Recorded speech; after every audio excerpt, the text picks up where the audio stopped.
Before we begin, I just want to be real clear. With a game this short, it'd be unfair of me to splice together some video footage from different parts of the game. The fun of the park is discovering each ride and scare on your own, and I don't want to spoil that fun for you. I have uploaded a full playthrough for those of you who have already decided against buying this one, but for this review, this will be spoiler free. So, when Gone Home came out years ago, it introduced a new genre to the world. Condescendingly dubbed walking simulators by some, this new type of first-person adventure encourages you to take your time. Gone Home rewarded exploration with diary entries, newspaper clippings, or anything that would just offer a bit more backstory to the world that you're navigating.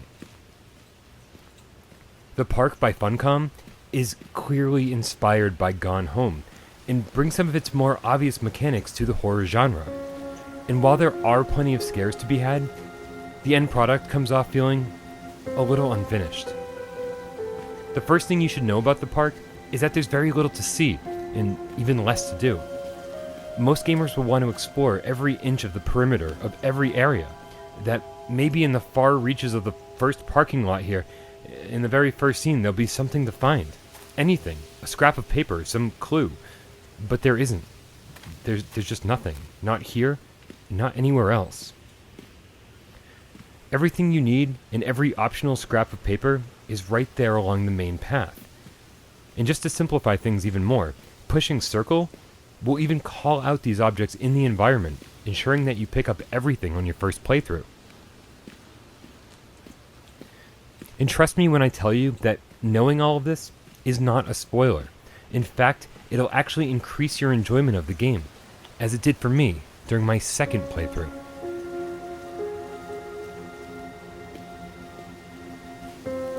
Knowing that, there's really nothing here that'll take you longer than 90 minutes to complete. Such a brief playtime might garner negative reactions from some players, but at the $13 asking price, you'd have more luck comparing it to a scary movie than a full-fledged video game. And that's really not an insult. For $13, I enjoyed every minute of the park. Twice. It certainly doesn't overstay its welcome. It might even leave you wanting more. There are a good amount of jump scares, and the overall tone is undoubtedly spooky. But to get the full effect, you'll want to play this one in the dark, with headphones on, as the game suggests. In the scary movie comparison, it doesn't end there. It's actually infinitely more fun to watch the park than it is to play the park. Which is why I uploaded my full second playthrough on this channel. But there are a few things that keep the park from being a great game or movie. First, as I've already alluded to, the park doesn't funnel you down the correct path as much as it should.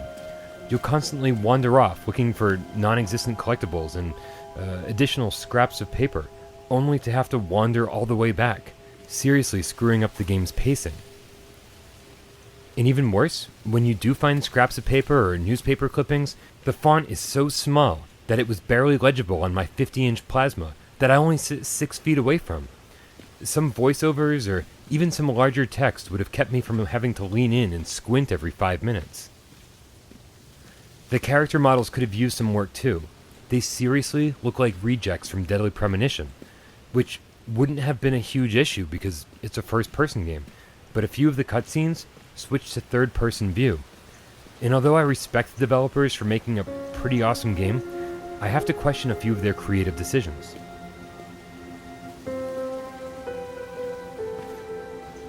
I was really looking forward to the park.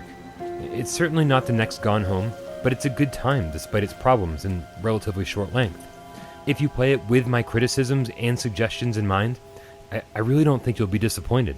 It's a pretty solid game, and I'm curious to see what Funcom will bring us next.